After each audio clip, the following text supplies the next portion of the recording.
आज के सेशन में बात करेंगे कि करंट अफेयर्स कैसे फॉलो करना है, कि पूरे साल का करंट अफेयर्स कैसे कवर करना है।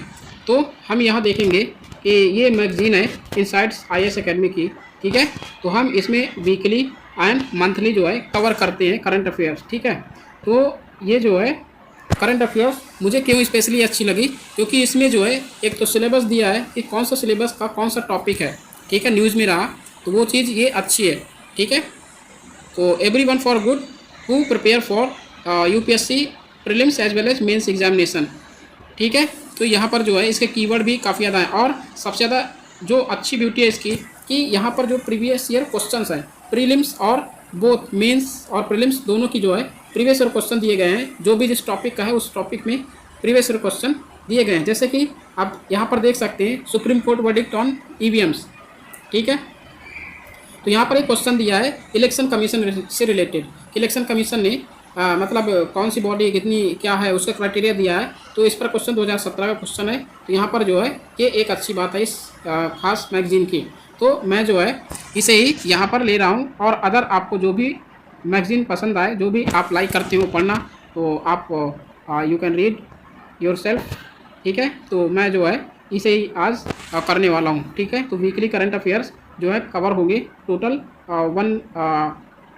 वन ईयर के, ठीक है, फ्रॉम मई 2024 टू अप्रैल 2025, ठीक है। तो हम यहाँ जो है प्रीलिम्स के फैक्ट्स और मेंस के फैक्ट्स देखेंगे, ठीक है। तो मैं यहाँ आज बनाऊँगा फैक्ट्स फॉर प्रीलिम्स। जो प्रीलिम्स के फैक्ट्स हैं उन पर जो वीडियो होगी वो इन्हीं पर बेस्ड होगी, ठीक है। उसका नेक्स्ट वीडियो जो आएगा वो ये मेंस बेस्ड टॉपिक होंगे जो कि आपको कवर करवाऊँगा, ठीक है। तो आज स्टार्ट करते हैं फैक्ट्स फॉर प्रीलिम्स। तो यहाँ देखेंगे कि प्रीलिम्स के फैक्ट्स कैसे हैं, और बहुत ज़्यादा इम्पॉर्टेंट टॉपिक हैं। जो भी रेलेवेंट क्वेश्चन है वो आपको यहाँ से मिल जाएंगे, ठीक है। तो फर्स्ट है हमारा चिथिराई फेस्टिवल। ये चिथिराई फेस्टिवल ये कहाँ का है, सबसे पहले आपको देखना पड़ेगा। ये है तमिलनाडु का, जो कि मदुरै में है, ठीक है। ये मदुरै सिटी में है, और ये वैगई रिवर के किनारे यहाँ पर जो है ये वैगई रिवर किसके रिवर बैंक में है, किसके कौन सा जो शहर है, कौन सा सिटी जो है वैगई रिवर के बैंक में, वो है मदुरै। मदुरै एक इम्पॉर्टेंट सिटी है, जो कि ये एंशियंट टाइम जो पल्लव थे, no sorry not Pallava but जो पांड्यास थे, तो पांड्यास की कैपिटल जो थी वो मदुरै थी, ठीक है। मदुरै में जो काउंसिल हुई थी, जैसे कि फर्स्ट और थर्ड काउंसिल, और जो कपड़ापुरम एक है वहाँ पर जो है वो सेकंड काउंसिल हुई थी तमिल जो लिटरेचर है तमिल किंगडम का, ठीक है। तो पांड्यास का जो 3 काउंसिल हुई थी उसमें 3 में 2 जो काउंसिल थी वो मदुरै में ही हुई थी, इसलिए जो है ये काफ़ी ज़्यादा इम्पॉर्टेंट है, तो आप याद रख सकते हैं इसे।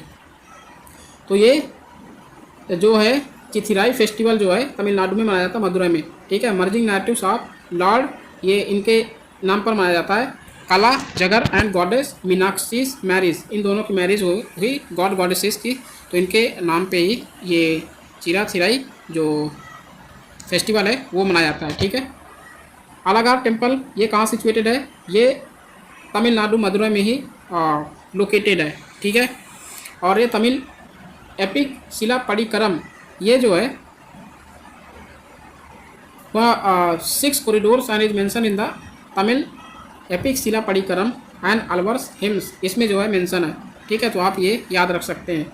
और जो temples mandalam pillar showcase Nayaks art style, जो फ्यूडेटरीज थे पांड्यास के नायक्स थे, ठीक है, वो जो है यहाँ पर मेंशन किया गया है।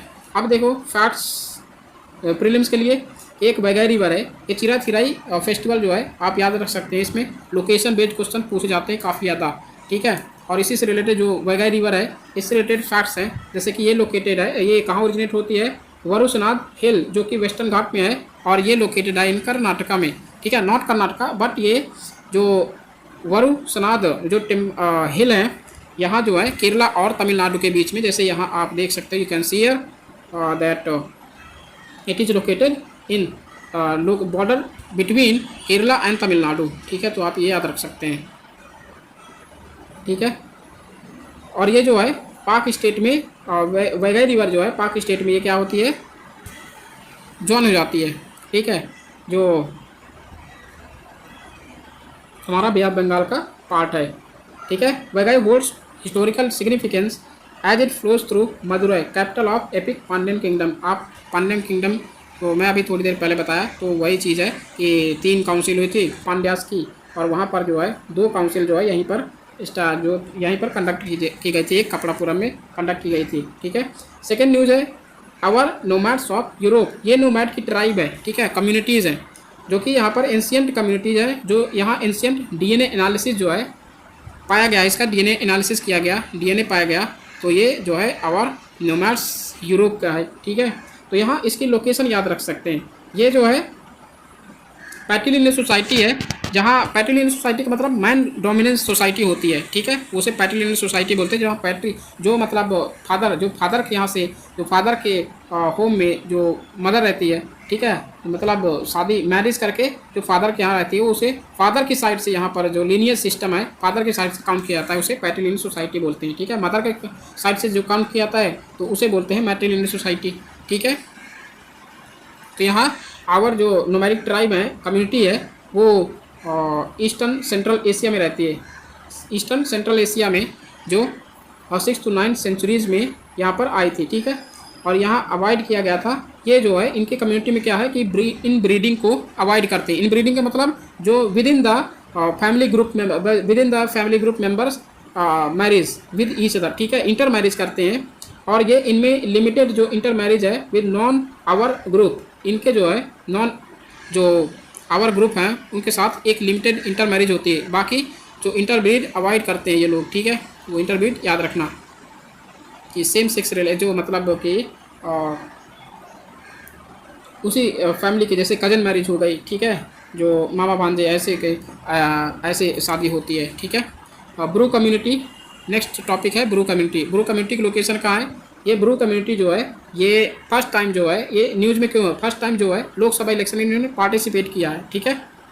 और ये कहाँ की कम्युनिटी है? ये त्रिपुरा की कम्युनिटी है। और जो यहाँ पर क्राइसिस हुआ था त्रिपुरा में, उससे जो है ब्रू कम्युनिटी कहाँ फ्लेड हो गई थी, कहाँ माइग्रेट हो गई थी? मिज़ोरम में, ठीक है। तो ये याद रखना, मिज़ोरम और जो साउथ सदर्न असम है वहाँ भी ये इनहेबिट करते हैं। और ये त्रिपुरा में पीबीटीजी के नाम पे मतलब वहाँ पर डेजिग्नेटेड है, ठीक है, पर्टिकुलरली वल्नरेबल ट्राइबल ग्रुप। तो ये याद रखना। तो ये कहाँ की कम्युनिटी है? मेनली त्रिपुरा की, जो कि अभी त्रिपुरा में जो है इलेक्शन हुआ था तो वहाँ पहली बार इन्होंने पार्टिसिपेट किया। तो ये चीज़ याद रखना। Decreasing solar radiation availability in India. अब ये जो है ये कंसर्न है कि डिक्रीजिंग सोलर रेडिएशन अवेलेबिलिटी इन इंडिया जो है डिक्रीज हो रही है सोलर अवेलेबिलिटी, क्योंकि यहाँ पर जो है फोकस जो मतलब रेडिएशन है वो कम क्वालिटी वाला रेडिएशन पेनिट्रेट कर रहा है, क्योंकि यहाँ पर क्लाइमेट चेंज बढ़ रहा है, ग्लोबल वार्मिंग की जो बहुत बड़ी क्रिएशन मतलब प्रॉब्लम क्रिएट हो रही है, ठीक है। इस वजह से यहाँ पर सोलर रेडिएशन अवेलेबिलिटी बहुत ज़्यादा कम हो रही है, धीरे धीरे डिक्रीज हो रही है। ये इसका इनिशिएटिव क्या है? इसका मतलब सोल्यूशन क्या है कि बहुत हाई फ्रीक्वेंसी रेजोल्यूशन का यहाँ पर क्या सोलर सिस्टम, सोलर पैनल्स को सेटअप करना पड़ेगा, ठीक है, इंस्टॉल करना पड़ेगा। ये आईएमडी ने सजेस्ट किया है। और इन यहाँ फैक्ट्स है, ये वाला फैक्ट्स काफ़ी ज़्यादा इंपॉर्टेंट है कि सोलर मिशन जो है गवर्नमेंट ऑफ इंडिया ने लॉन्च किया था and establish national international solar alliance, जो इसका हेडक्वार्टर है वो गुरुग्राम में है, ठीक है, गुरुग्राम में है। और इसका एक मिशन है कि 1 सोलर 1 ग्रिड एंड 1 अर्थ, ठीक है। तो ये चीज़ याद रखना। अब नेशनल इंडिया का सोलर एनर्जी कैपेसिटी जो है वो कितना है? 81 गीगावाट है, ठीक है, 81 गीगावाट है। और जो है इंडिया में टोटल 748 गीगावाट जो है ये पीक पोटेंशियल पर मतलब अभी जो है करंट में है। और कंट्री की रैंक है 5th globally solar power capacity में, ठीक है। और ये जो है सोलर जो पार्क है, सोलर जो इनिशिएटिव है, APLI स्कीम का भी है और सोलर पार्क स्कीम भी है प्रमोट करने के लिए सोलर पावर को, ठीक है। तो ये याद रखना। Base flow in rivers. अब base flow in rivers, base flow क्या होता है कि मतलब जो रिवर के जो रिवर का जो बेस होता है वहाँ पर भी क्या हो रहा है कि फ्लो हो रहा है because of ground water flow movement of water, ठीक है। यहाँ पर है 6 major river basin like Narmada, Tapi, Mahanadi, Godavari, Krishna, Kaveri into heavy rainfall, ठीक है। ये जो है delving into heavy rainfall, base flow and river floods in peninsular India, sheds light on the factors dividing flooding in the region. ठीक है, तो यहाँ ये बेस फ्लो क्या है, ये आप याद रख सकते हो कि base flow, what is base flow. तो base flow refers to the sustained flow of water in a river that originates from ground water seepage into the river channel. Means क्या है कि यहाँ पर जो बेस फ्लो मीन्स ये है ground water, और यहाँ पर जो है रिवर ट्रांसफॉर्म हो रही है, रिवर फ्लो हो रही है। ठीक है, रिवर फ्लो हो रही है, और यहाँ पर जो है कुछ रिल्स वगैरह यहाँ पर ग्राउंड वाटर से कनेक्टेड है, और ये जो है ये ग्राउंड वाटर जो है इसी फ्लो में मिल जाता है। तो इसका मतलब ये है कि ये इसे ही बोलते हैं क्या, बेस फ्लो। ठीक है, तो यहाँ जो है इसे बोलते हैं बेस फ्लो। ठीक, अब देखो correlation between base flow and river flow, river flood. अब जैसे मान लो कि यहाँ पर जो है ये रिवर फ्लो हो रही है। ठीक है, यहाँ जो है ग्राउंड लेवल ग्राउंड वाटर है, ग्राउंड वाटर जो है एक रिल से यहाँ पर को कनेक्ट हुआ, तो यहाँ पर जो है एक तो रन ऑफ भी काफ़ी ज़्यादा मतलब हो रहा है, रिवर्स में रेनफॉल भी, प्रेसिपिटेशन जो है काफ़ी ज़्यादा हो रहा है, और यहाँ बेस फ्लो से क्या है पानी ऊपर की तरफ आ रहा है, और जो है दोनों मिलकर क्या करेंगे, यहाँ पर फ्लडिंग की कंडीशन बढ़ जाएगी, चारों तरफ जो है वाटर पर्कुलेशन की कमी हो जाएगी, बट वाटर जो है फ्लडिंग की कंडीशन काफ़ी ज़्यादा हो जाएगी। ठीक है, ये याद रखना, इसका मतलब यही चीज़ है। और impact of GI certified products, ये नाबार्ड ने एक इनिशिएटिव स्टार्ट किया है जिसका इम्पैक्ट जीआई इंडिकेशन प्रोडक्ट पर होगा। ठीक है, और इसकी स्टडी का एम है जो assess the benefits received by artisans and producers due to GI tags. ठीक है, तो इंडिया का जीआई टैग जो है कब स्टार्ट हुआ, 1999 में by geographical indications of goods act 1999 के अंडर में ये इनिशिएटिव स्टार्ट किया गया था। ठीक है, और registration of geographical indications it identifies agricultural, natural और manufactured goods providing legal protection for 10 years. और ये जीआई टैग देता कौन है, जीआई टैग देता है designating authority under the ministry of ये जो कॉमर्स एंड इंडस्ट्री ये देता है। ठीक है, राजा रवि वर्मा, नेक्स्ट न्यूज़ है राजा रवि वर्मा की। तो राजा रवि वर्मा की एक बर्थ एनिवर्सरी 176 बर्थ एनिवर्सरी है जो सेलिब्रेट किया गया है। First 2 copy of his painting Indulekha, ये याद रखना, इंदुलेखा इनकी जो है बुक का नाम है इंदुलेखा, और ये अदर बुक का नाम है जो ये याद रखना कि इनका वर्क्स, अदर वर्क्स क्या है कि Shakuntala, women holding in fruits और हमसा दमयंती। तो ये चीज़ याद रखना। तो रवि वर्मा के कंटेक्स्ट में थोड़ा फैक्ट्स है, ये याद रखना कि राजा रवि वर्मा का जो बर्थ हुआ वो 1848 टू 1906 तक रहा, एंड इंडियन पेंटर और आर्टिस्ट के नाम से जाने जाते हैं। European academic art with Indian iconography इनका जो है वर्क है। ठीक है, और इन्हें कंसिडर किया जाता है one of the best examples of this fusion, किसमें जो मतलब इनका जो कंट्रीब्यूशन रहा है। ठीक है, आर्टिस्ट या पेंटर के फॉर्म में, तो फर्स्ट मॉडर्न इंडियन आर्टिस्ट इन्हें डेजिग्नेट किया गया। राजा रवि वर्मा के वर्क जो है combining Hindu mythological subject matter with European realist historicist painting style. तो ये जो है यूरोपियन और हिंदू मैथोलॉजिस्ट के रूप में ये पेंटर के रूप में जाने जाते हैं। ठीक है, आर्टिस्ट के रूप में जाने जाते हैं। कच्छ अजरक जीआई टैग, एक कच्छ अजरक जीआई टैग एक जो है एक बेडशीट की तरह होता है। ठीक है, ये जो है अभी जीआई टैग रिसेंटली इसे दिया गया है, जैसे यहाँ पर देख सकते हैं ये जो है कच्छ अजरक जीआई टैग है। ठीक है, इसे जीआई टैग अभी मिला है, तो इसे याद रखना कौन सा रीजन का है, कच्छ रीजन का। ठीक है, तो हाँ, स्टार कंपेनर, अब यहाँ स्टार कंपेनर के बारे में आप याद रख सकते हैं कि अभी थोड़े दिन पहले इलेक्शन हुआ, लोकसभा इलेक्शन, जनरल असेंबली। ठीक है, तो वहाँ पर जो है ये स्टार कंपेनर क्या है, इनकी क्या लिस्ट होती है करंट में, लोकसभा के लिए क्या है, और जो स्टेट लेजिस्लेटिव असेंबली के जो इलेक्शन होते हैं, असेंबली इलेक्शन होते हैं, उनमें क्या क्राइटेरिया स्टार कंपेनर की। तो several political parties have release the list of their star campaigner for the upcoming Lok Sabha general election. ठीक है, representation of the people act ये अनाउंस करता है कि आप स्टार कंपेनर जो है रख सकते हैं, और ये इसको डिफाइन किया है कि rules around star campaigners who are leaders of political parties appointed for campaigning. ठीक है, तो याद रखना ये चीज़ है इसकी। Recognised political party can appoint a maximum of 40 star campaigner. Recognised, ठीक है, नहीं कि सारी पॉलिटिकल पार्टी, कोई भी पॉलिटिकल पार्टी जो है वो स्टार कंपेनर को नहीं, जो रिकॉग्नाइज करेगा इलेक्शन कमीशन ऑफ इंडिया वही जो है 40 स्टार कंपेनर जो है वो मतलब अपॉइंट कर सकती है। ठीक है, वाइल या रजिस्टर्ड अनऑर्गेनाइज्ड पार्टी, जो अनऑर्गेनाइज्ड पॉलिटिकल पार्टी है उसके लिए अप टू 20 है। तो डेजिग्नेटेड के लिए कितनी है 40, और अनरजिस्टर्ड जो अनरिकॉग्नाइज्ड है, अनरजिस्टर्ड नहीं अनरिकॉग्नाइज्ड पॉलिटिकल पार्टी के लिए वो है 20। ठीक है, तो दीज स्टार कैंपेनर्स कैन इनकर travel expenses for campaigning without affecting candidates expenditure limits. ठीक है, तो ये जो है स्टार कैंपेनर जो है उनको जो ट्रैवल एक्सपेंसेस होता है for campaigning without affecting candidate के एक्सपेंडिचर लिमिट से काफ़ी मतलब वो यहाँ पर वो यूज नहीं होगा। ठीक है, ये चीज़ याद रखना। प्रोजेक्ट ईशन, ये प्रोजेक्ट ईशन क्या है कि unifying its 4 air space regions under project Indian single sky harmonised air traffic management at Nagpur में इस्टेब्लिश किया गया प्रोसेस है इसका। किसका? इंडिया जो है यूनिफाइंग किया है 4 एयर स्पेस रीजन जो है नागपुर में इस्टेब्लिश किया गया है इसके। ठीक है, तो इसका इनिशिएटिव जो है इन्हेंस करना है एयर ट्रैफिक मैनेजमेंट को, एयरलाइंस और passengers by mistaking operations more efficient and safer. ठीक है, आप देख सकते हैं कि चैलेंजेस क्या हैं कि technological implementation, process changes, retraining of staff. Currently Indian air space is divided into 4 FIRs that is Mumbai, Kolkata, Delhi और चेन्नई। ये याद रखना कि यहाँ पर जो है जो एयर स्पेस है यहाँ पर जो है ये डिवाइड किया गया है 4 FIRs में। ठीक है, और नेक्स्ट हमारा आर्टिकल है जो हमारा नेक्स्ट न्यूज़ है वो है आर्टिकल 31C। ये किससे रिलेटेड है आगे देखते हैं। ठीक है, supreme court is hearing a case regarding chapter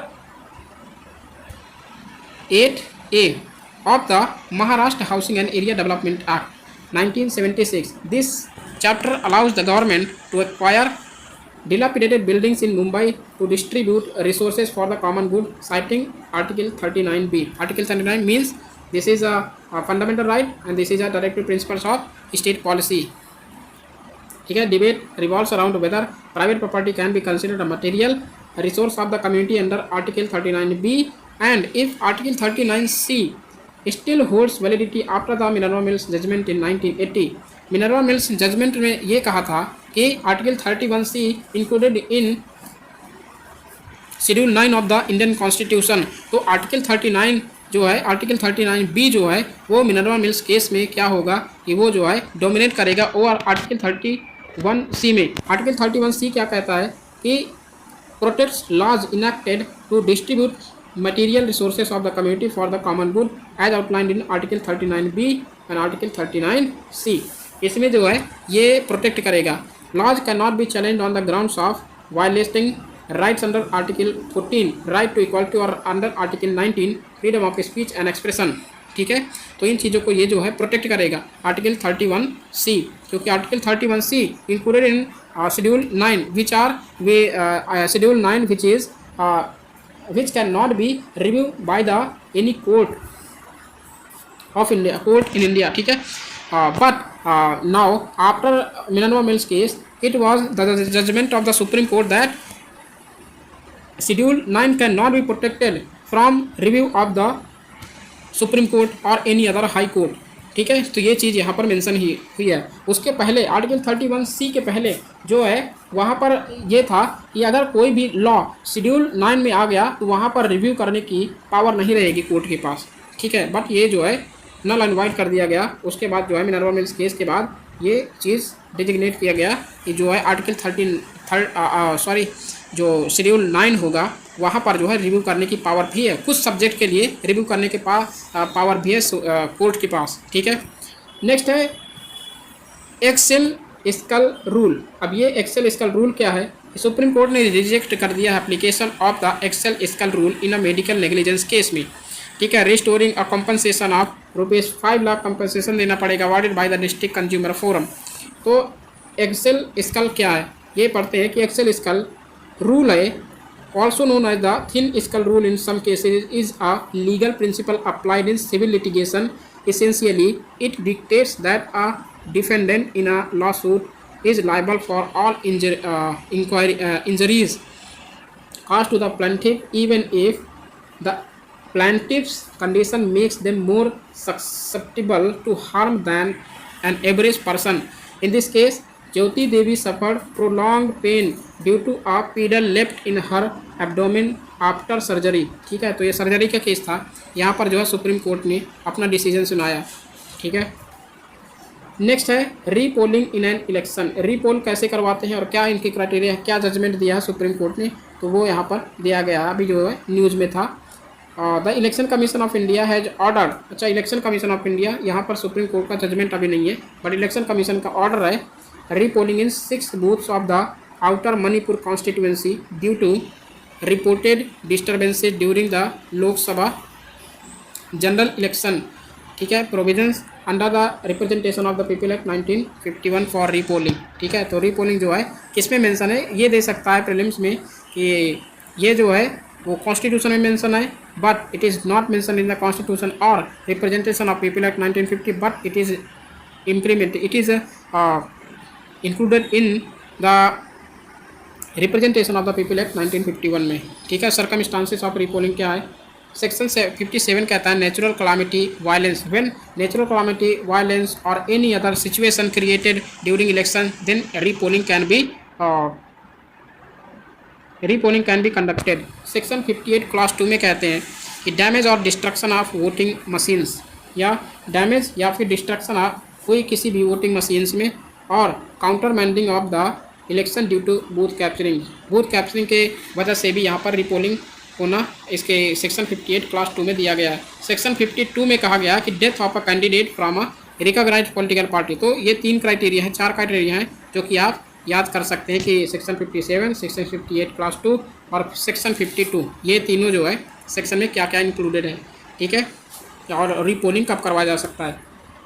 article 39B of the constitution, why this was in news, the supreme court has reserved its verdict on whether private properties can be considered material resources of the community under Article 39B of the Constitution।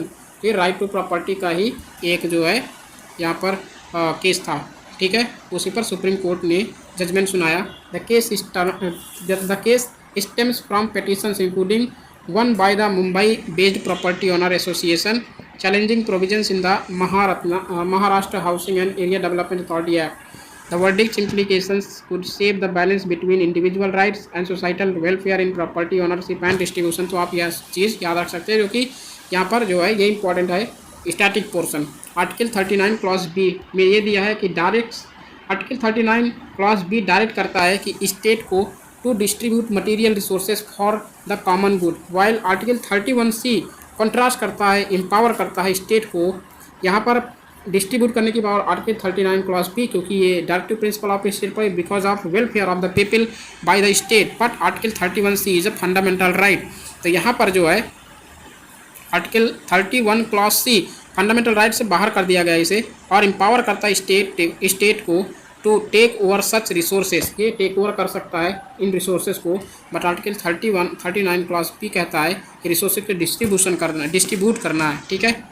और article 39 clause C कहता है कि prevent wealth concentration, किसी के पास wealth concentration इतना ज़्यादा नहीं होना चाहिए, ठीक है। तो ये चीज़ याद रखना। हिंदू मैरिज एक्ट ये न्यूज़ में था, तो सुप्रीम कोर्ट क्लैरिफाई किया है कि merely registration without a proper ceremony does not constitute a valid marriage under the Hindu Marriage Act, emphasizing marriage's sacredness and practice of संस्कार, ठीक है, जो संस्कार होते हैं उनकी प्रैक्टिस करना केवल और केवल ये रजिस्ट्रेशन ही मायने नहीं रखता, ठीक है। विदाउट प्रॉपर सेरेमनी के कोई रजिस्ट्रेशन मान नहीं होता है हिंदू मैरिज एक्ट में, ठीक है। Hindu marriage act of 1955 regulate करता है हिंदू मैरिजेस और डाइवोर्स को within the Hindu community and applies to Hindu by birth और कन्वर्जन एज वेल एज, यहाँ पर किसके लिए और अप्लाई होता है, बुद्धिस्ट, जैन्स और सिख के लिए हिंदू मैरिज एक्ट है, जो कि इस्लाम के लिए यहाँ पर इस्लामिक शरीयत ला रूल जो है वो वहाँ पर इम्प्लीमेंट होता है, बट यहाँ बुद्धिस्ट, जैन, सिख और हिंदू के लिए हिंदू मैरिज एक्ट है। It sets the minimum marriageable age at 21 for the groom and 18 for the bride, ये चीज़ याद रखना, ठीक है। तो एक्ट अलाउ करता है मैरिज रजिस्ट्रेशन को और परमिट करता है डाइवोर्स को थ्रू म्यूचुअल कंसेंट और जुडिशियल सेपरेशन, एंड इंक्लूड करता है प्रोविजंस को for restitution of conjugal rights, family courts handle legal matters concerning Hindu marriages and divorce based on territorial jurisdiction. तो ये चीज़ आप यहाँ याद रख सकते हैं, ठीक है। नेक्स्ट जो न्यूज़ थी, नेक्स्ट न्यूज़ है इलेक्शन राइट्स ऑफ पर्सन्स और प्रिजनर्स। इलेक्शन राइट प्रिजनर्स का क्या है कि accused person in prison can contest polls but are barred from voting. The legal status distinguishes between the right to vote and the right to be elected. तो ये चीज़ है यहाँ पर याद रखनी। We can accused persons in prison contest polls but not vote. हम जो है एक्यूज पर्सन को जो why can accused persons in prison contest polls but not vote. हम जो है जो रूल्स रेगुलेशन है, जो लॉ है, जो मतलब क्रिमिनल केसेस है, उसमें जो क्रिमिनल्स है या फिर प्रिजनर्स है वो इलेक्शन के लिए बाढ़ नहीं है बट वो वोट देने के लिए बाढ़ है। ऐसा क्यों? यहाँ पर देखिए कि accused persons in prison can contest polls due to a legal distinction between the right to vote and the right to be elected. Right to vote और राइट टू बी इलेक्टेड जो है सेपरेट जो rules हैं उसके, ठीक है, यहाँ पर इसलिए जो है कहा गया है। While they can seek election until convicted they are barred from voting as per the representation of people act unless released on bail or acquitted। तो यहाँ पर जो है आरपीए एक्ट और जो प्रिजनर्स एक्ट है वो थोड़ा डिफरेंट हो जाता है, इसलिए जो है यहाँ पर इलेक्शन के लागू करता है but right to vote is not a fundamental but it is a constitutional right. Okay, the difference between the right to vote and right to elected. Right to vote क्या है कि एक स्टैट्यूटरी, ये prelims के लिए काफ़ी ज़्यादा important है कि राइट टू वोट और राइट टू बी इलेक्टेड ये दोनों क्या है और राइट टू वोट क्या है। ये एक स्टैट्यूटरी राइट है, not a fundamental right, can be regulated और ये भी कॉन्स्टिट्यूशनल राइट भी बोल सकते हैं, ठीक है। Can be regulated by parliament. Citizens exercise the right to choose however those confined in prison cannot vote वोट। Section 62 class 5 of the RPA 1951 under sentence of imprisonment, transportation और in lawful police custody. Okay, और यहाँ पर देखिए ये जो है right to be elected जो है स्टैट्यूटरी राइट है और फंडामेंटल राइट नहीं है, ये रेगुलेट किया जा सकता है बाई पार्लियामेंट। तो दोनों जो है दोनों का क्राइटेरिया जो है सेम है इनिशियली। अब यहाँ citizens exercise the right to stand for election, यहाँ right to choose for vote but right to stand for election. However convicted individual sentence to 2 years imprisonment can not contest elections. तो section 8 में जो lily Thomas case था यहाँ पर जो है उन्होंने जजमेंट की दिया कि सेक्शन 8 क्लॉज 3 के अंदर जो भी मोर देन 2 years से ज़्यादा प्रिजन में रहेगा वो जो है वोट नहीं कर सकता और वो इलेक्शन को लड़ नहीं सकता नेक्स्ट 5 years 6 year तक, ठीक है। तो ये चीज़ याद रखना। राइट टू वोट में आए कि preventive detainees have the right to vote. जो प्रिवेंटिव डिटेंशन का केस है यहाँ पर जो है इनके पास राइट टू वोट है। सेक्शन 62 क्लास 5 ऑफ आरपीए 1951 कहता है rule 18 of conduct of elections rules 1961 even if on bail right to be elected में convicted persons can not contest. Even if on bail पर होगा तब भी वो जो है कंडक्ट नहीं कर सकता। राइट टू वोट कहता है allow citizens to participate in elections. Right to be elected कहता है कि allow citizens to be candidates in elections. Okay, दोनों सेम है। तो सब्जेक्ट टू स्टैट्यूटरी लिमिटेशंस, इसमें भी सब्जेक्ट टू स्टैट्यूटरी लिमिटेशंस है। कैन बी रिवोक्ड और restricted by law, can be revoked और रिस्ट्रिक्टेड बाय लॉ, दोनों same. Ensures representation in governance, enables individuals to represent constituents. Okay, तो ये याद रखना। ड्राफ्ट न्यू एक्सप्लोसिव बिल्स, यहाँ पर एक्सप्लोसिव बिल की बात की जा रही है। तो अभी पार्लियामेंट ने इसे जो अमेंडमेंट किया है एक्सप्लोसिव एक्ट 1884 का, तो अभी जो है रिसेंटली इसके में अमेंडमेंट किया है और इसका एम क्या है। इस ड्राफ्ट न्यू एक्सप्लोसिव्स बिल का एम है regulating the manufacture, possession, use, sale, transport, import and export of explosives, इनको जो है लिमिट करना है, ठीक है। It also aims to increase fines for violations and streamline the licensing process for explosives such as gunpowder and nitroglycerine. तो ये चीज़ है, तो इस चीज़ को याद रखना, ठीक है। Highlight of the bill include definition of explosives, क्या डेफिनेशन एक्सप्लोसिव्स की ये चीज़ पढ़ लेना। Licensing authority and punishment for contravention 1 lakh और बोथ और फाइन और 3 years imprisonment। Power of central government, central government can make rules to carry out the provisions of the act. यहाँ पर याद रखना कि सेंट्रल गवर्नमेंट करती है, स्टेट गवर्नमेंट नहीं कर सकती, ठीक है। एक्सप्लोसिव एक्ट इनेक्ट कर सकती है central government but can not be enacted by state government. The petroleum and explosive safety organisation जो 1898 में नागपुर में इसका हेडक्वार्टर है। Under the ministry of commerce and industry was establish during British rule as the department of explosives. ठीक है, तो ये चीज़ याद रखना आप। डिप्लोमेटिक पासपोर्ट, अब डिप्लोमेटिक पासपोर्ट है जो कि after sexual abuse allegations surfaced against Janata Dal secular MP Prajwal Revanna he fled to Germany using a diplomatic passport. ठीक है, तो इसके क्राइटेरिया के फॉर्म में डिप्लोमेटिक पासपोर्ट को रखा गया है। क्या है न्यूज़ में कि diplomatic and official passports are issued to individuals holding diplomatic status और deputed by the government of India for official duty abroad. They have maroon covers and are valid for 5 years or less. Benefit क्या है इसके? Holder जो है वो enjoy करता है specific privileges and immunities को, including exemption from arrest, detention and certain legal proceedings with in the host country. ठीक है, जो इशू करता है, इशू किसी किया जाता है कि डिप्लोमेटिक स्टेटस और गवर्नमेंट अपॉइंटेड इंडिविजुअल्स को ऑन ऑफिशियल बिजनेस अब्रोड और officers working under branches A and B of the Indian foreign service. ठीक है, IFS जो रिलेटिव्स हैं उनको डिस्ट्रीब्यूट किया जाता है, उनको इशू किया जाता है। And immediate family of IFS and ministry of external affair officers और selected individuals authorised for official government travel. ठीक है, तो ये चीज़ यहाँ पर मेंशन की गई है।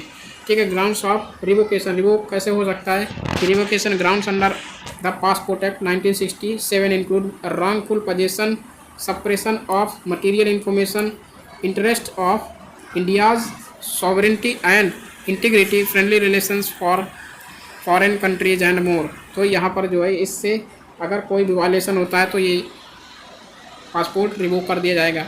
Exemption of visa requirement, visa requirement की क्या छूट है कि India has operational visa exemption agreements with 34 countries for diplomatic passport holders including Germany, France, Austria and Switzerland. Additional agreements with 99 other nations allow visa exemption for stays up to 90 days. तो यहाँ पर ये criteria रखा गया। ठीक है, अब GS3 जो इकोनॉमिक्स और साइंस एंड टेक्नोलॉजी का जो न्यूज़ थे वो क्या है?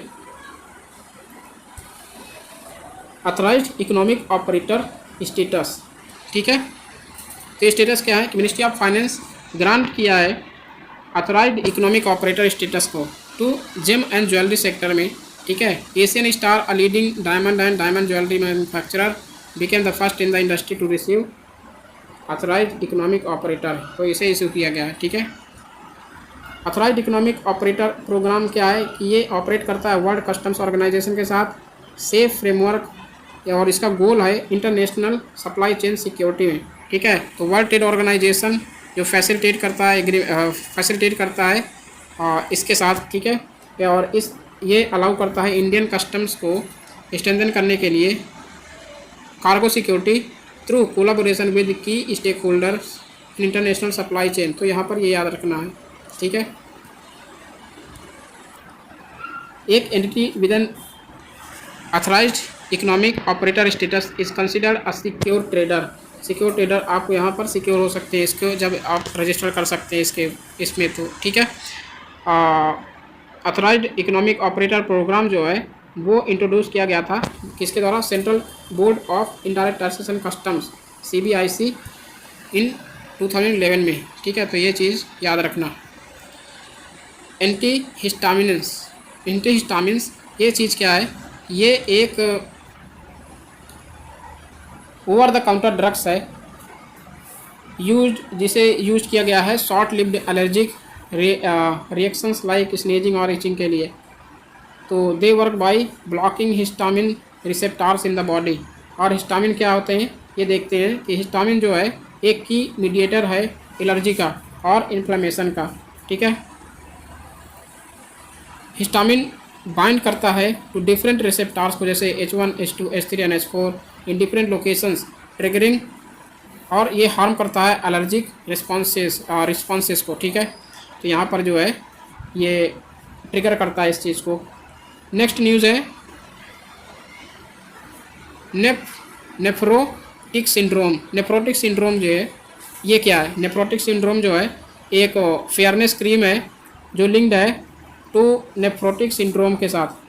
ठीक है, with high levels of mercury found in the blood and urine of affected individuals the supply the study published in kidney international report 15 cases of nephropathy traced to the use of fairness. तो ये cream का एक वो है, तो इस चीज़ को आप याद रखना, ठीक है। तो ये एक हार्मफुल सिंड्रोम भी है फॉर ह्यूमन हेल्थ के लिए, ठीक है। Inheritance tax. इनहेरिटेंस टैक्स क्या होता है कि एक टैक्स लेवी की जिसमें जो गवर्नमेंट इंट्रोड्यूस करती है on the assets inherited by individuals. जो इंडिविजुअल के पास उसके जो फादर पेरेंट्स की जो वेल्थ होती है उसमें जो है उसका जो इंडिविजुअल को दिया जाता है उसमें जो टैक्स होता है गवर्नमेंट को टैक्स दिया जाता है for the security of their that wealth. Okay, तो यहाँ पर इनहेरिटेंस टैक्स हो गया। Unlike state tax which taxes the total value of a deceased persons state, ठीक है। तो वो जो है इनहेरिटेंस टैक्स हो गया। और यहाँ पर गवर्नमेंट जो भी उसकी सिक्योरिटी करेगी और ये माइनर जो होता है जब तक वो माइनर से बाहर नहीं आ जाएगा तब तक सिक्योरिटी जो है गवर्नमेंट प्रोटेक्ट करेगी उसकी, और उसकी सिक्योरिटी टैक्स के फॉर्म में लेगी, ठीक है, गवर्नमेंट को दिया जाएगा। तो सिमिलरली ये गिफ्ट टैक्स और वेल्थ टैक्स के जैसा ही है, ठीक है। इंट्रोड्यूस किया गया अर्लियर और अबोलिश्ड किया गया इन 1998 में एंड 2015 में। Although gift tax was briefly reinstated in 2004। Pros क्या है इसके? Potential revenue generation for the government and reducing wealth inequality ये रिड्यूस करने के लिए भी ये प्रोविज़न बनाया गया है। Promoting equality of opportunity, however it also raises concerns about tax evasion, discouraging hard work and potential double taxation of already taxes assets, ठीक है, तो याद रखना। नेक्स्ट है UN panel on critical energy transition minerals. तो यहाँ जो है क्रिटिकल एनर्जी ट्रांजिशन मिनरल्स को एड्रेस किया है, एक न्यू पैनल को लॉन्च किया यूनाइटेड नेशंस ने एड्रेस करने के लिए चैलेंजेस को कि मटेरियल एनर्जी नेक्सस जो है और promote responsible and fair value chains को, ठीक है। और 23 countries including India and African Union on board along with 14 non governmental groups. The panel aims to foster dialogue and prevent negative resources nationalism with both China and United States as key members. तो इस panel का member United States और China भी है। Establish global common principle for critical energy transition minerals. यहाँ पर ये चीज़ energy transition mineral के लिए न्यूज़ में था, ठीक है। Critical minerals mapping initiative is under way. UN framework on just transition for critical energy transition minerals launch by 2024 में अभी रिसेंटली लॉन्च हुए। तो इस चीज़ को, इस पॉइंट को याद रखना है, ठीक है। India identifies 30 critical minerals for self reliance. India's partnerships with Australia and Argentina for lithium and cobalt. खनिज विदेश इंडिया लिमिटेड जो है फॉर्म किया गया था स्ट्रेटेजिक मिनरल सोर्सिंग बोर्ड के लिए, ठीक है, तो इस चीज़ को याद रखना। साल्मोनेला कंटामिनेशन इन स्पाइसेस। स्पाइस में जो है अभी थोड़े दिन न्यूज़ में था कि जो MDH मसाले हैं, स्पाइसेस हैं, ठीक है, और जो आपका जो इंडिया जो ये है ना जो कार्गो है वो जो है जो फॉरेन नेशनल है, फॉरेन इंटरनेशनल शिपमेंट है, जो इंडिया के शिपमेंट थे वो वहाँ पर रोक दिए गए थे, ठीक है, वहाँ पर इंपोर्ट नहीं किया गया था। तो इंडियन जो स्पाइसेस जो हैं उसमें बहुत ज़्यादा लॉस हुआ था। तो साल्मोनेला कंटामिनेशन कंसर्न बहुत ज़्यादा है, ठीक है, तो ये चीज़ न्यूज़ में थी, ठीक है। बायो हैकिंग क्या है कि एक गेनिंग ट्रैक्शन है इंडिया में with enthusiast experimenting with various techniques like cryotherapy and four therapy. Bio hacking क्या है? ये इसका यूज़ किया जाता है साइंटिफिक नॉलेज के लिए and experimentation to optimise one's body and mind, ठीक है। और बायो हैकिंग का एग्जांपल कैसे, जैसे डाइटरी मॉडिफिकेशंस या following specific diets like ketogenetics diet और intermittent fasting to enhance energy levels and metabolic health, इसके लिए यूज़ किया जाता है, ठीक है। और जो है इसको सप्लीमेंटेशन के लिए यूज़ किया जाता है, फिजिकल ट्रेनिंग के लिए यूज़ किया जाता है कि मतलब मसल्स अच्छी खासी बन जाए, ठीक है, तो उसको मतलब इसे यूज़ किया जाता है साल्मोनेला को, ठीक है। सॉरी साल्मोनेला नहीं, ये बायो हैकिंग जो है इसको ऐसे यूज़ किया जाता है। स्लीप ऑप्टिमाइजेशन ऑप्टिमम लेवल तक स्लीप हो, मतलब अच्छी खासी नींद आए। माइंडफुलनेस प्रैक्टिस के लिए इसे यूज़ किया जाता है। बायोमेट्रिक मॉनिटरिंग के लिए, बायो फीडबैक डिवाइस के लिए। तो ऑलमोस्ट यहाँ पर एप्लीकेशंस हैं, जो बायो हैकिंग है इसका एप्लीकेशंस है, यहाँ पर ये आप यूज़ कर सकते हैं अपनी answer writing as well as आप प्रीलिम्स के लिए इसे याद कर सकते हैं। ठीक है, तो यहाँ पर जो है इंपॉर्टेंट हो जाता है। नीलगिरी ताहर ये जो है स्टेट एनिमल है तमिलनाडु का, और यहाँ जो है तमिलनाडु गवर्नमेंट ने कंडक्ट किया है 3 day survey to estimate the population of the Nilgiri tahr. ये लिस्टेड है endangered category of IUCN red list के उसमें। ठीक है, और नीलगिरी ताहर जो है काफ़ी इंपॉर्टेंट एनिमल है। यहाँ पर आप इसे देख सकते हैं कि प्रोजेक्ट नीलगिरी ताहर जो अभी जो है तमिलनाडु गवर्नमेंट ने लॉन्च किया। Project Nilgiri tahr of Tamil Nadu forest India's first aims to restore the fragmented habitat specially 16 grassland. ये 16 ग्रासलैंड जो है काफ़ी फ्रेगमेंटेड एरियाज था, वहाँ नीलगिरी ताहर को जब डेजिग्नेट किया गया कि स्टेट एनिमल ऑफ तमिलनाडु है, तो वहाँ जो पलानी हिल है वहाँ की जो है वेजिटेशन जो है वो प्रोटेक्ट रह पाई। ठीक है, और इसे रीइंट्रोड्यूस किया गया ताहर पॉपुलेशन में in historic habitat and ensure proper rehabilitation facilities are provided. ठीक है, नीलगिरी ताहर के रूप में के फॉर्म में कुछ फैक्ट्स जैसे कि only mountain ungulate in southern India among 12 species present in India. Population कितनी है? Around 3122 in wildlife fund India 2015 estimate किया है। और ये एंडेमिक है वेस्टर्न घाट का and locally known as Varaiadu के नाम से जाना जाता है। थ्रेट क्या है इसके? जो मतलब हैबिटाट है वो इसके वाइप आउट हो रहा है, जो हंटिंग है बहुत ज़्यादा हो रही है। स्टेट एनिमल तमिलनाडु का IUCN इंडेंजर्ड, तो ये इस चीज़ याद रखना आप। ठीक है, और देखिए ये 16 ग्रास लैंड है जो नीलगिरी में है। ठीक है, नीलगिरी काफ़ी ज़्यादा इम्पॉर्टेंट है और काफ़ी ज़्यादा जो ब्यूटी है इसमें जो नीलगिरी माउंटेन को यहाँ पर दिखाया गया है। ठीक है, 16 forest grass land is the tropical mountain. यहाँ पर जो फॉरेस्ट कैसे पाया जाता है ये काफ़ी इंपॉर्टेंट है फॉर प्रीलिम्स के लिए, प्रीलिम्स पॉइंट ऑफ व्यू के लिए। प्रीलिम्स पॉइंट ऑफ व्यू से tropical mountain forest found in the upper reaches of India western Ghats. This mosaic ecosystem is native only to the southern western Ghats and found in the high altitude mountains of Kerala, Tamil Nadu and Karnataka. जो 16 forest है इस शेषाचलम हिल में। ठीक है, तो वहाँ पर जो है आप याद रख सकते हो। और ये वेस्टर्न घाट जो सदर्न वेस्टर्न घाट के नेटिव स्पीसीज़ है। ठीक है, 16 फॉरेस्ट, ये चीज़ याद रखना। और यहाँ पर ये अंगुलेट हैं। Ungulate consist of large animals with hoops.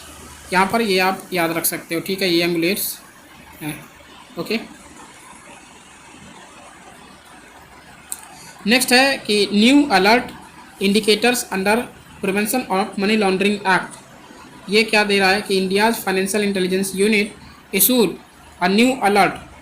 ठीक है, indicators under prevention of money laundering act for various sectors to combat money laundering and terrorism financing. और ये गाइडलाइंस जो है एंटी मनी लॉन्ड्रिंग और काउंटर टेररिज्म फाइनेंसिंग के regime है involve collaboration with regulatory bodies. अब यहाँ न्यू इंडिकेटर्स क्या क्या है? कैपिटल मार्केट्स, याद रखना कैपिटल मार्केट्स है। Misutilisation of client funds by stock brokers, depositories, identification of suspicious of market transfers, insurance sector alert for fraud cases experienced by insurance firms analysed from the AML और CFT perspective, online payment gateways, speed of transactions leading to AML और CFT risk, video और crypto currency service provider, ये भी यहाँ पर mention किया गया है। Credit rating agencies, credit rating agencies नई क्राइटेरिया इंक्लूड किया गया है इसमें कि क्रेडिट रेटिंग एजेंसीज का टाइम क्या होगा और रिपोर्ट करने का। और जो STR stand for suspicious transaction report है। Identification of serious corporate frauds with AML और CFT इम्प्लीकेशंस। डिबेंचर ट्रस्टीज क्या हैं कि यहाँ पर जो है, और डिबेंचर क्या है, ये चीज़ आप इकोनॉमिक्स में याद रख सकते हैं। रियल इस्टेट एजेंट्स गाइडलाइंस दिया गया है for STR reporting under EML के अंदर। ठीक है, financial intelligence unit in India, ये इसका फैक्ट्स याद रख सकते हो कि फाइनेंशियल इंटेलिजेंस यूनिट इंडिया में इस्टेब्लिश किया गया था 2004 में। ऑपरेट करता है इंडिपेंडेंट बॉडी के रूप में। ठीक है, ये ऑपरेट करता है independent body, reporting directly to the economic intelligence council led by the finance minister. Its functions include receiving, analysing and disseminating information on suspicious financial transactions. It coordinates efforts with national and international agencies to combat money laundering and terrorism financing. ये enforcement directorate and central bureau of investigation की तरह work करता है and participate करता है international cooperation through memberships in organisations like FATF and Eurasian group. ठीक है, तो ये यहाँ पर क्रूशल रोल इंपॉर्टेंट प्ले करता है। RBI direction for electronic trading platform, ये इलेक्ट्रॉनिक ट्रेडिंग प्लेटफॉर्म आरबीआई ने जो है डायरेक्ट किया है और यह रिलीज़ किया है draft master direction for electronic trading platforms. तो ये क्या है, इलेक्ट्रॉनिक ट्रेडिंग प्लेटफॉर्म्स क्या है कि ये इलेक्ट्रॉनिक सिस्टम्स हैं जो फैसिलिटेट करते हैं trading of various financial instruments such as securities, money market instruments, foreign exchange instruments and derivatives and more. Unlike recognized stock exchanges, ETPs operate as electronic platforms where buyers and sellers can execute trades electronically। ठीक है, तो ये electronically trade कर सकता है buyers and seller दोनों मिलके। ठीक है, तो ये चीज़ याद रखना। आरबीआई की डायरेक्शन क्या है, यहाँ पर आरबीआई ने इशू किया draft master direction on electronic trading platforms in 2024 stipulating those entities must obtain prior authorization or registration from the RBI to operate an ETP, electronic trading platform. तो ये चीज़ आपको याद रखना है। ठीक है, IRDA जो इंश्योरेंस रेगुलेटरी, ठीक है, Indian renewable energy development agency, sorry not insurance related news but Indian renewable energy development agency के टर्म्स में न्यूज़ थी, जो एक नवरत्ना स्टेटस ये अचीव की है। ठीक है, तो यहाँ पर आप इस चीज़ को याद रखना, यहाँ पर फैक्ट्स हैं।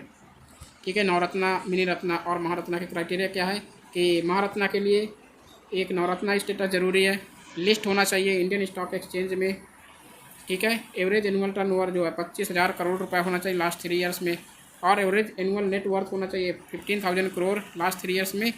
एवरेज एनुअल नेट प्रॉफिट होना चाहिए मोर देन 5,000 करोड़, और सिग्निफिकेंस क्या है, ग्लोबली सिग्निफिकेंस होना चाहिए प्रेजेंट और इंटरनेशनल ऑपरेशंस।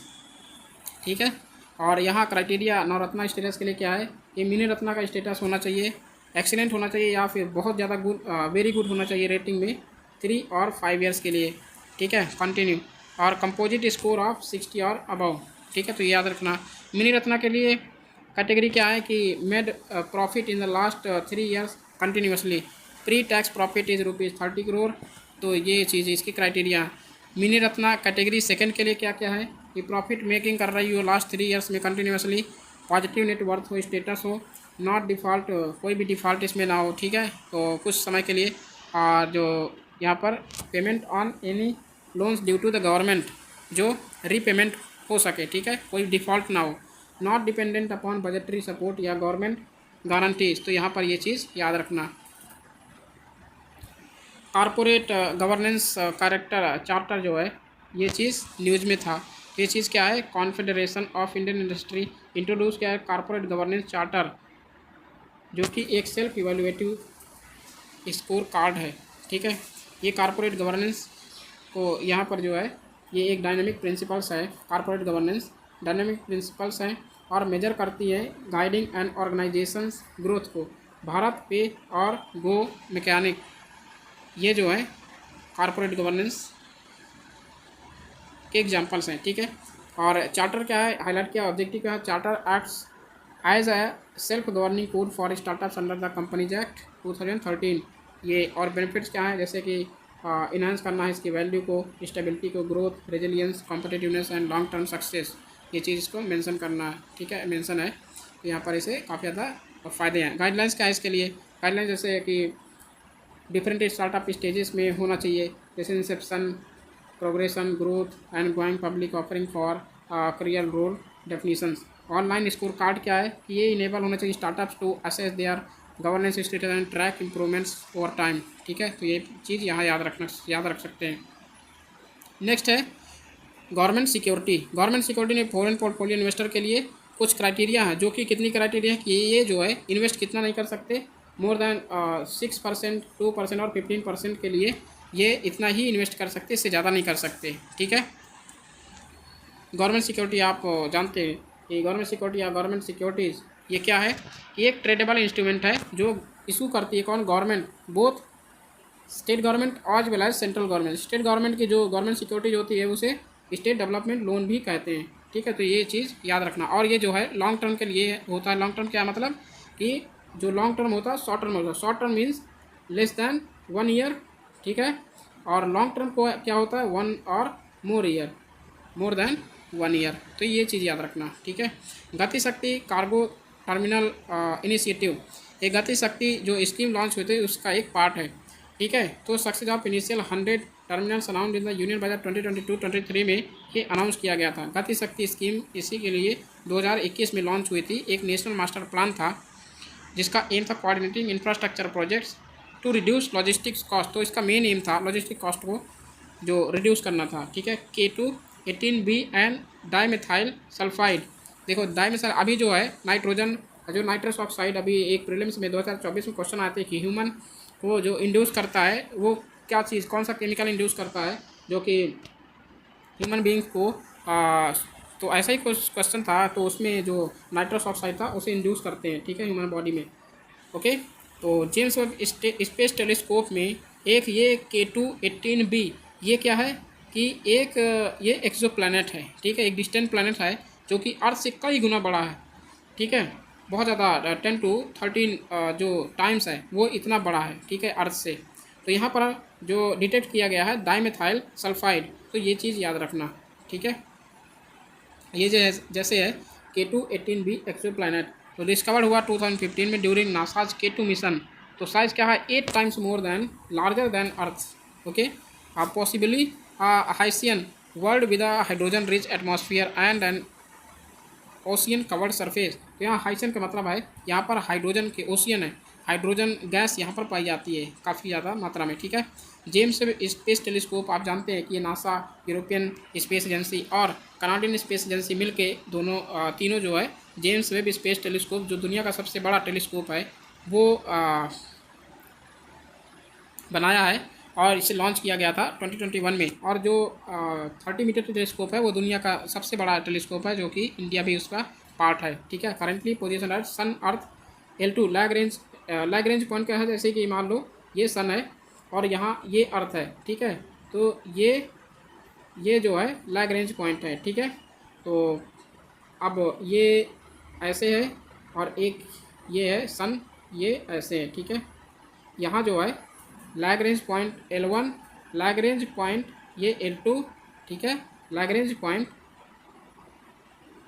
L4 और लैग्रेंज पॉइंट L5 और ये L3 है, ठीक है।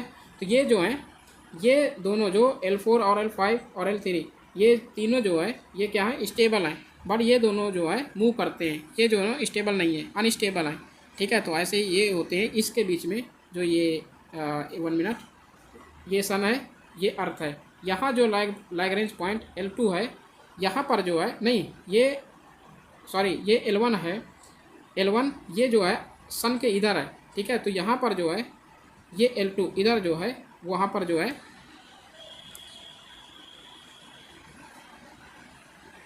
यहाँ स्टेबल है, ठीक है, वो सेटअप किया गया है। 1.5 million kilometre from earth orbit, earth के ऑर्बिट से 1.5 मिलियन किलोमीटर जितना अर्थ से सन की डिस्टेंस है उसी डिस्टेंस में जो है यहाँ इस्टेब्लिश किया गया किसे जो 30 मीटर स्पेस टेलीस्कोप है।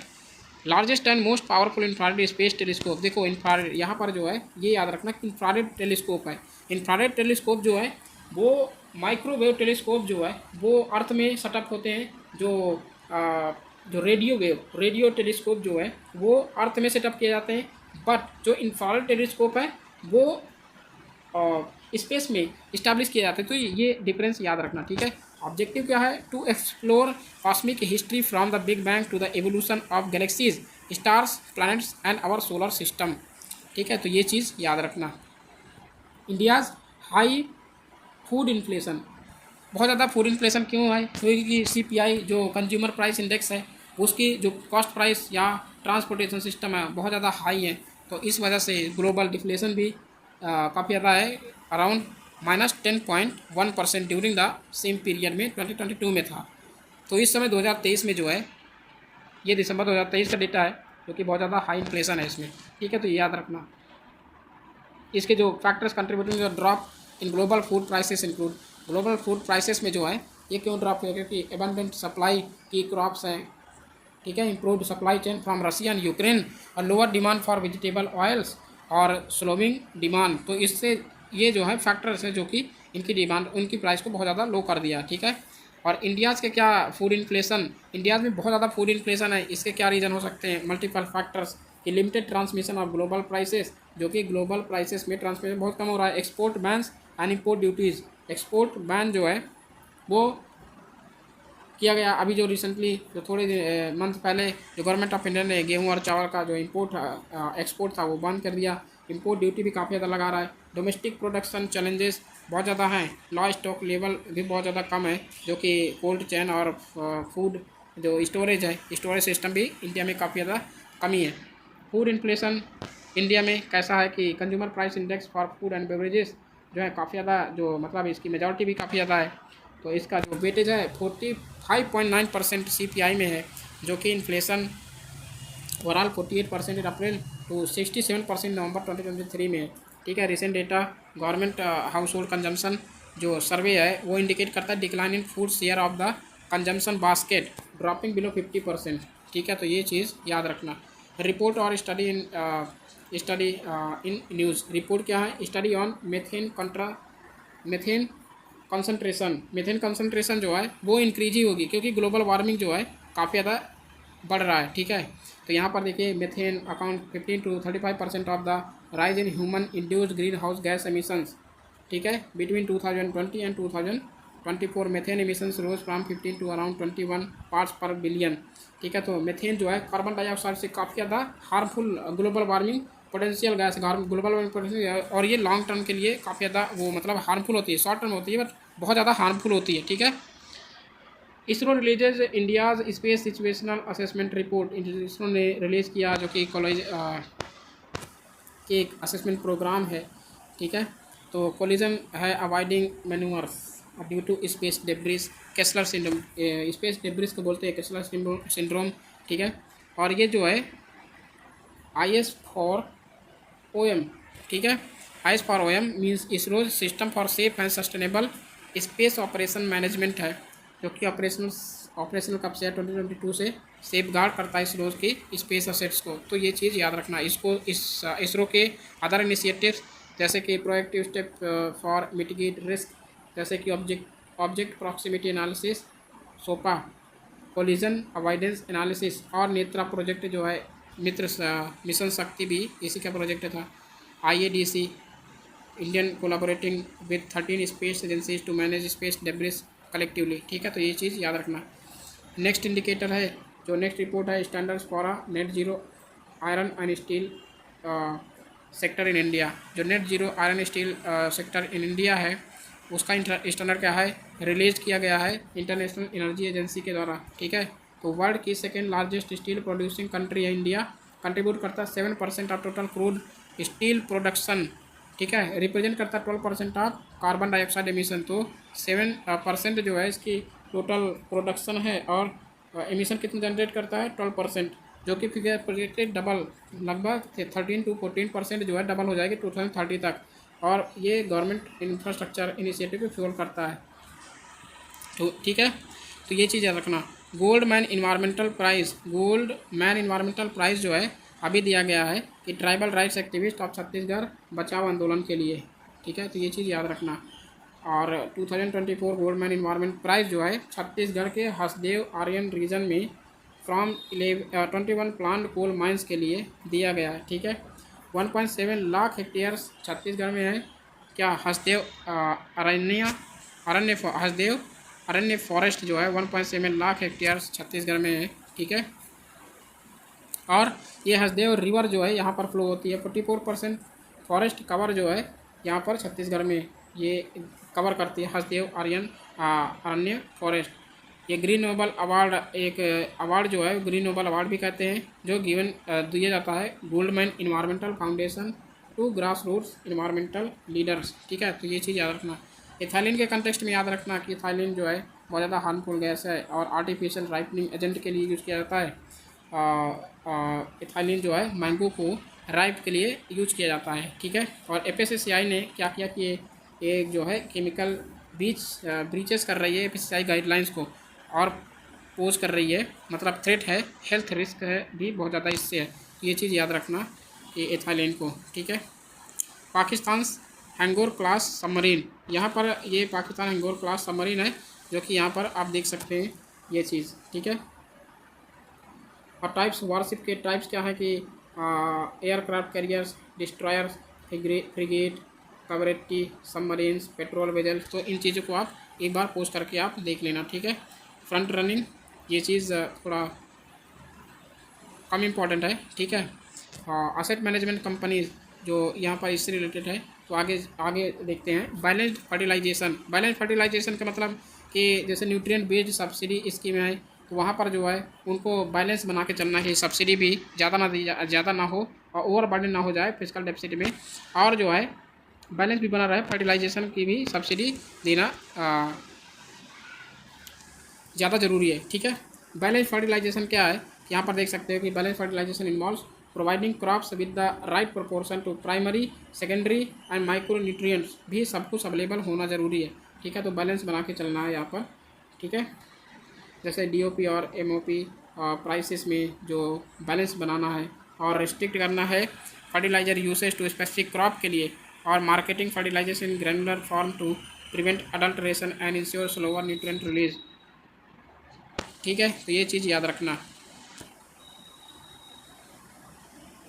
थ्रोम्बोसिस विद थ्रोम्बोसाइटोपेनिया सिंड्रोम, ये सिंड्रोम है जो कि अभी कोविड-19 शील्ड में, अभी कोविड की जो वैक्सीन बनी थी, कोविशील्ड जो वैक्सीन थी उसमें डिफेक्ट पाया गया। ये एस्ट्राजेनेका ने अभी जो है अप्रूव किया कि इसमें जो है हार्मफुल है, ठीक है। तो आप ये देख सकते हो कि थ्रोम्बोसिस जो है थ्रोम्बोसाइटोपेनिया सिंड्रोम के साथ ये वर्क करता है, जिसे बोलते हैं vaccine induced immune thrombotic thrombocytopenia, ठीक है, VITT, इसके लिए ये होता है, नाम किया गया, ठीक है। थ्रोम्बोसिस ये अकर होता है जब ब्लड क्लॉट्स बनते हैं, ठीक है, potentially obstructing normal blood flow in affected blood vessels. तो ये चीज़ यहाँ पर कोविड-19 की वैक्सीन जो है काफ़ी ज़्यादा हार्मफुल थी इसके ड्यू टू थ्रोम्बोसिस के द्वारा, ठीक है। 46 अंटार्कटिक ट्रीटी कंसल्टेटिव मीटिंग, ये 46 अंटार्कटिक ट्रीटी जो है वो बनाई गई थी, और ये ट्रीटी बनाई गई थी, ट्रीटी पिक्चर में आई थी 1959 में, ठीक है। और ये जो है मिनिस्ट्री ऑफ अर्थ साइंस के अंडर आता है, और अंटार्कटिक ट्रीटी जो है अभी जो है कमिटी फॉर इन्वायरमेंटल प्रोटेक्शन के लिए बनाई गई थी, ठीक है। इन 2022 में इंडिया इनेक्ट किया था अंटार्कटिक एक्ट को, ठीक। तो नया एक्ट है, काफ़ी इंपॉर्टेंट है, तो इसे याद रखना, ठीक है। तो यहाँ पर जो है ये एक्ट में क्या मतलब क्या डेजिग्नेट किया गया कि इसका आइटम एजेंडा क्या है इस चीज़ का, अंटार्कटिक एक्ट का, कि इसे अंटार्कटिक को सस्टेनेबल मैनेजमेंट करना है, और बायोडाइवर्सिटी बचाना है, प्रोस्पेक्टिंग क्लाइमेट चेंज रिस्पांस अच्छा होना चाहिए, टूरिज्म फ्रेमवर्क डेवलपमेंट होना चाहिए, कंजर्वेशन ऑफ अंटार्कटिक बायोडाइवर्सिटी, और अदर हार्मफुल जो न्यूक्लियर एक्सप्लोजन या फिर कोई कंडीशन, कोई प्रॉब्लम या साइंटिफिक जो रिसर्च है वो भी कंडक्ट कर सकते हैं, बट जो न्यूक्लियर एक्सप्लोजन या फिर वहाँ पर पोल्यूट करने की कोई परमिशन नहीं है, ठीक है। स्मार्ट सिस्टम, ये स्मार्ट सिस्टम क्या है, supersonic missile assisted release of torpedo system, तो टॉर्पीडो सिस्टम जो है यहाँ पर रिलीज़ की गई है, और ये जो लॉन्च किया गया है लाइट वेट टॉर्पीडो को टारगेट करता है सबमरीन्स को 100 किलोमीटर्स अवे। तो ये चीज़ याद रखना, ये स्मार्ट सिस्टम ये कैसे वर्क करता है ये याद रखना कि ये किसके लिए क्या है, ठीक है। स्मार्ट सिस्टम है टॉर्पीडो टारगेटिंग जो सबमरीन है, ये सबमरीन है जो टॉर्पीडो, ये टॉर्पीडो है sorry not supersonic missile assisted release of torpedo है जो सबमरीन को डिस्ट्रॉय कर सकती है, ठीक है। तो नेवी में रिसेंटली इंडक्ट किया गया है, ठीक है। तो ये याद रखना। स्टैंडर्ड इसेंशियल पैटर्न्स ये क्या है कि ये पैटर्न्स हैं जो कवर करते हैं technologies adopted as industry standards, fair, reasonable and non discriminatory terms में यूज किया जाता है। CDMA और GSM and LTE industries standard के फॉर्म में वर्क करती हैं और वर्क करते हैं seamlessly, benefiting consumers and promoting innovation in the industry. SEPs क्या है कि जो टेलीकॉम सेक्टर में ये वर्क करते हैं, इंश्योर करती है, और ये लाई होती हैं जो इंश्योर करती हैं compatibility among different seller phone brands, ठीक है। तो ये याद रखना। Judiciary is dealing with it, judiciary क्या है, despite competition law enforcement, judiciary इसमें जो है इंटरवीन करती है, ठीक है। तो ये प्रोलॉन्ग लीगल बैटल्स है and judicial interventions have eroded investor confidence and market stability, hindering India's manufacturing dreams, और ठीक है। तो ये चीज़ याद रखना। नेक्स्ट है रेड कोलंबस मंकीज़। अब रेड कोलंबस मंकीज़ ये फाउंड कहाँ पाया था? ये red Columbus monkey spread across Africa, जो साहिल रीजन है जहाँ से सेनेगल, इनकी लोकेशन ज़रूर याद रखना, ठीक है। सेनेगल से लेकर जो जंजीबार है, जंजीबार कहाँ है? जंजीबार जो तंजानिया का एक सिटी है जंजीबार, जहाँ वास्को द गामा पहली बार गया था, ठीक है। तो वो चीज़ यहाँ पर मेंशन कर देना है। और ये 25th मोस्ट इंडेंजर्ड प्राइमेट्स है, IUCN रेड लिस्ट जो है मोस्ट इंडेंजर्ड एनिमल्स डेजिग्नेट किया गया है ये, ठीक है। तो ये चीज़ याद रखना। और ये इनका जो खाता क्या है? ये खाता है जो मतलब हर्बीवोरस है, और एटमॉस्फेयर में रहता है। अटाकामाज हाई एल्टीट्यूड में रहता है। थिन एटमॉस्फेयर और arid climate make it ideal for sorry ये नहीं है, यहाँ पर देखिए कि ऑरेंज कोट्स का होता है, लैक थंब होते हैं, और मेनली कंज्यूम यंग लीव्स, जो मतलब यंग पत्तियाँ जो होती है पेड़ पौधों की वो खाता है। फ्लावर्स वो कंज्यूम करता है। अनड्राई फूड को कंज्यूम करता है। चारकोल और क्ले एडिंग इन डाइजेशन, ठीक है। तो ये चीज़ है, यहाँ पर आप देख सकते हैं। मैपिंग का क्वेश्चन देखिए, मैपिंग का क्वेश्चन जो है काफ़ी इंपॉर्टेंट होता है। नेदरलैंड्स जैसे world coral conservation, Netherland news में था क्योंकि वर्ल्ड कोरल कंजर्वेटरी प्रोजेक्ट जो है वो ऐड किया गया है यूरोप के लार्जेस्ट रीफ एट बर्गर्स जू इन द नेदरलैंड्स। तो 26th world energy conservation Congress को hosted by the world energy council, ये नेदरलैंड में होस्ट की गई है, ठीक है। वर्ल्ड कोरल कंजर्वेटरी प्रोजेक्ट ये इनिशिएट की गई मोनाको में इन 2019 में, ठीक है। इसका एम क्या है? सेफगार्ड करना है कोरल स्पीसीज़ को। और इसका जो वर्ल्ड एनर्जी काउंसिल जो है 1923 में इस्टेब्लिश हुई थी by UN accredited non profit global energy. ये जो है एक UN की accredited non profit global energy organisation है, ठीक है। ये डेवलप करता है practical solutions and brings together a network of global energy transition. तो ये चीज़ याद रखना, ठीक है। नेदरलैंड की जो लोकेशन है, नेदरलैंड को हॉलैंड भी बोलते हैं, ठीक है। तो यहाँ डच जो मतलब यहाँ डच लैंग्वेज भी बोली जाती है, तो इस चीज़ को याद रखना, ठीक है। नेदरलैंड को एक बोला जाता है कि ये इसकी लो एलिवेशन है, जो कि 26% इसका जो एरिया है वो सी लेवल के नीचे है, और रिक्लेम करता है फिर पोल्डर्स सिंस द 14th सेंचुरी। अभी जो है 2024 में एक प्रीलिम्स में क्वेश्चन आया था कि नॉर्थ सी के अराउंड कौन कौन सी कंट्री लोकेटेड है। तो यहाँ पर जो नॉर्वे था, ठीक है, और नॉर्वे, यूनाइटेड किंगडम, और आई थिंक जर्मनी भी क्वेश्चन में था, या फिर ये फ्रांस था, और ये फिनलैंड था, बट फिनलैंड नहीं है, फिनलैंड बाल्टिक सी के उधर है, ठीक है। तो यहाँ पर ये क्वेश्चन था, तो आप इस चीज़ को याद रखना। लोकेशन बेस्ड क्वेश्चन काफ़ी ज़्यादा आते हैं, UPSC अभी ज़्यादा फोकस कर रहा है, ठीक है। सेकेंड थॉमस सोआल रीफ जो है ये पड़ता है यहाँ पर साउथ चाइना सी में, ठीक है। तो यहाँ पर जो है सेकेंड थॉमस सोआल with China blocking manoeuvres and disrupting supply mission, ठीक है। तो सेकेंड थॉमस सोआल रीफ ये चीज़ कहाँ पर ये सबमर्ज हो चुकी है in reef in the South China Sea में। The shoal is within the Philippines exclusive economic zones. तो ये चीज़ याद रखना। But also claimed by China, मतलब ये सोआल रीफ जो है चाइना क्लेम करता है, बट ये फिलीपींस में लोकेटेड है, फिलीपींस के अराउंड। साउथ चाइना सी जो है एक वास्ट एरिया है वेस्टर्न पैसिफिक ओशियन का, जिसमें चाइना जो है 9 लाइन क्लेम करता है कि ये आइलैंड जो आर्टिफिशियल आइलैंड है उसे क्रिएट करके 9 लाइन बना दिया। तो उसमें जो है ये क्लेम करता है कि ये मेरा ही पूरा रीजन है। तो साउथ चाइना सी को कैप्चर कर रखा है चाइना ने। तो इसके अराउंड जो है जैसे Bruny, Indonesia, Malaysia, Philippines, Taiwan and Vietnam इसके अराउंड है, ठीक है। यहाँ पर जो डिस्प्यूटेड रीजन है जैसे कि आइलैंड्स हैं वो किसके बीच में और कहाँ पर है, जैसे पार्सल आइलैंड है, पार्सल आइलैंड कंट्रोल कर रहा है China, but also claimed by Taiwan and Vietnam, ठीक है। तो स्पार्टली आइलैंड जो क्लेम करते हैं मल्टीपल कंट्रीज जैसे China, Taiwan, Vietnam, Philippines and Malaysia. Scarborough shoal claimed by China, Taiwan and Philippines. तो ये चीज़ याद रखना। जैसे लोकेशन में ही देख सकते हो कि पार्सल आइलैंड समथिंग यहाँ पर लोकेटेड है, ये यहाँ पर, ठीक है। और स्पार्टली आइलैंड ये पार्सल आइलैंड ये है, और स्पार्टली आइलैंड जो है यहीं पर लोकेटेड है, ठीक है।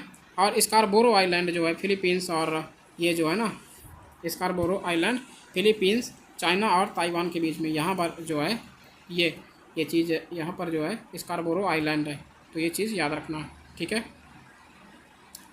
और जो है 9 डैश लाइन जो है चाइना जो है क्लेम करता है कि 9 डैश लाइन यहाँ पर क्रिएट कर रखा है कि ये 9 डैश लाइन है। और यहाँ पर आर्टिफिशियल जो उसके आइलैंड है वहाँ पर वो क्लेम करता है कि मेरा ही पूरे रीजन है, ठीक है। इंडोनेशिया, अब इंडोनेशिया की लोकेशन वाई न्यूज़ कि सेलिब्रेट किया है 75th year of diplomatic ties with India, ठीक है। बांडुंग कॉन्फ्रेंस 1955 में हुई, जिसको मतलब जो नॉन अलाइंड मूवमेंट की इस्टेब्लिशमेंट हुई, मतलब वहीं पे बांडुंग कॉन्फ्रेंस में, ठीक है, बेलग्रेड में। उसके बाद फिर इसका इस्टेब्लिशमेंट हो गया था। वर्ल्ड्स लार्जेस्ट, ये इंडोनेशिया जो है वर्ल्ड्स लार्जेस्ट आर्किपेलाजिक स्टेट है, located in south east Asia and Oceania में। आइलैंड जैसे कि Sumatra, Java, Sulawesi and parts of Borneo and New Guinea, यहाँ पर ये जो है ये 14 लार्जेस्ट कंट्री है और 4th मोस्ट पॉपुलस ग्लोबली है, ठीक है। 14th लार्जेस्ट कंट्री है और 4th मोस्ट पॉपुलस कंट्री है ग्लोबल में। Java being the most populous island, तो ये याद रखना, ठीक है। तो यहाँ पर ये जो है इंडोनेशियन आइलैंड है और ये है सुमात्रा और ये यहाँ पर जावा जो कि मोस्ट पॉपुलस है और 14th लार्जेस्ट कंट्री है और यहाँ 4th नंबर की पॉपुलस कंट्री है, ठीक है। तो ये चीज़ याद रखना। Forest fire in Uttarakhand, forest fire Uttarakhand में इंडिया में जो है लोकेटेड है, ठीक है, उत्तराखंड। ये बम्बी बकेट, जो fires were doused with the help of a Bambi bucket, ये बम्बी बकेट क्या है, इनको याद रखना कि बम्बी बकेट जो है ये फायर को रिड्यूस करने में वर्क करते हैं। Dry pine needles, 36% more than 36% of India's forest cover is estimated to be prone to frequent forest fire, ठीक है। तो ये फॉरेस्ट फायर पर फ्रिक्वेंटली बहुत सारे क्वेश्चन आते हैं मेंस के पर्सपेक्टिव से। तो हम मेंस के पर्सपेक्टिव जब डिस्कस करेंगे तो इस चीज़ को हम डिस्कस करेंगे वहाँ, ठीक है। इंडियन ओशियन में Indian institute of tropical meteorology predict किया कि significant warming of the Indian Ocean leading to a 10-fold increase in marine heat waves, ठीक है। मरीन हीट वेव्स काफ़ी ज़्यादा है। ये एट्रीब्यूट करता है global warming is expected to have severe consequences including coral bleaching, seagrass destruction and loss of kelp forest. तो kelp forest comment box में बताओ केल्प फॉरेस्ट कहाँ पर है और ये क्या होते हैं, ठीक है। इन्हें क्या ये प्लांट हैं या फिर ये कोई स्पीसीज लेड जो स्पीसीज मतलब समुद्री स्पीसीज है, क्या है ये, आप मुझे कमेंट सेक्शन में आप इन्हें बता सकते हो, ठीक है। इंडियन ओशियन क्या है कि यहाँ पर 3rd largest ocean in the world है, जो वार्म वाटर और डाइवर्स मरीन लाइफ भी यहाँ पर जैसे coral reef, whales, dolphins and various species पाई जाती है फिश की, ठीक है। तो ये आप देख सकते हो यहाँ पर ये है इंडियन ओशन और यहाँ के इंडियन ओशन आइलैंड जो है हम आगे चल के डिस्कस करेंगे, ठीक है। सक्सगम वैली जो है पाकिस्तान ऑक्यूपाइड कश्मीर में है, जो देख सकते हैं यहाँ पर ये है सक्सगम वैली, ठीक है। पाकिस्तान ऑक्यूपाइड कश्मीर है जो कि पाकिस्तान ने इसे हैंड ओवर कर दिया था टू चाइना, ठीक है, इन 1963 में, नॉट 1963 बट ये जो है 1963 में यहाँ पर चाइना पाकिस्तान बाउंड्री एग्रीमेंट हुआ 1963 में, जो कि इंडिया कभी एक्सेप्ट नहीं करता है, ठीक है। कि और इसका जो काराकोरम वाटरशेड के नॉर्थ में ये सक्सगम वैली लोकेटेड है, ठीक है। Pakistan control since 1947, Pakistan recognise Chinese sovereignty over it in 1963। Proximity to Siachen glacier, ये सियाचिन ग्लेशियर के प्रॉक्सिमिटी है, मतलब बहुत ज़्यादा पास में है, ठीक है। तो ये चीज़ याद रखना, ठीक। तो यहाँ पर जो लोकेशन है जैसे कि लाइन ऑफ कंट्रोल, यहाँ पर लाइन ऑफ एक्चुअल कंट्रोल कौन सा है, जैसे ये लाइन ऑफ एक्चुअल कंट्रोल, ठीक है। यहाँ पर ये चीज़ आप याद रख सकते हैं, ठीक। तो यहीं से आज ये प्रीलिम्स वाला चैप्टर ख़त्म हुआ, ठीक है। तो हम नेक्स्ट सेशन में बात करेंगे कि मेंस पर्सपेक्टिव से जो चीज़ मेंस और प्रीलिम्स दोनों जो क्वेश्चन आए थे ना, उन चीज़ों को हम डिस्कस करेंगे नेक्स्ट सेशन में, ओके। तो आप इनको फॉलो करिए और आप प्रॉपर तरीके से करंट अफेयर्स जो कि बहुत ज़्यादा इंपॉर्टेंट जो सीरीज़ है, बहुत ज़्यादा इंपॉर्टेंट चैप्टर है, बहुत ज़्यादा इंपॉर्टेंट पार्ट है इसका, UPSC prelims as well as mains का, जो यूपीएससी डायनामिक होता जा रहा है डे बाय डे और ईयर बाय ईयर, तो आप प्रेडिक्ट नहीं कर सकते हो, इसलिए आपको थॉरली करंट अफेयर्स मैनेज करके चलना विद स्टैटिक पोर्शन, ठीक है। विद स्टैटिक पार्ट आप स्टैटिक और करंट अफेयर्स दोनों को ही इग्नोर नहीं कर सकते, क्योंकि स्टैटिक वहाँ पर क्वेश्चन स्टैटिक आते हैं, बट यहाँ जो है करंट अफेयर्स वो उसी के पार्ट इंक्लूड हो जाते हैं। लोकेशन बेस्ड जो है, जो लोकेशन बेस्ड क्वेश्चन पूछे जाते हैं वो करंट बेस्ड ही होते हैं, तो आप वहाँ करंट को नहीं छोड़ सकते, ठीक है। और स्टैटिक आपको पढ़ना ही पड़ेगा। तो जो है करंट अफेयर्स भी आप डे बाय डे रिवाइज करते रहिए, ठीक है। इससे जो है थोड़ा एज मिलेगी और थोड़ा बर्डन कम हो जाएगा in the last page of the exam, ठीक है। तो आते आते आप पूरे करंट अफेयर्स में मास्टर हो जाएंगे। तो फॉलो करिए मेरे करंट अफेयर्स को, और विद इन 1 to 2 मंथ्स में आप देखिएगा कि मास्टर हो जाएंगे। आप करंट अफेयर्स पढ़ना सीख जाएंगे। धीरे धीरे पढ़िए, कोई बात नहीं, चीज़ें धीरे धीरे ही मैनेज होती हैं, ठीक है। तो यही तक, फिर नेक्स्ट मिलेंगे नेक्स्ट सेशन में। तो keep following and keep watching these videos to have a master in current affairs, okay। So thank you very much, have a good day।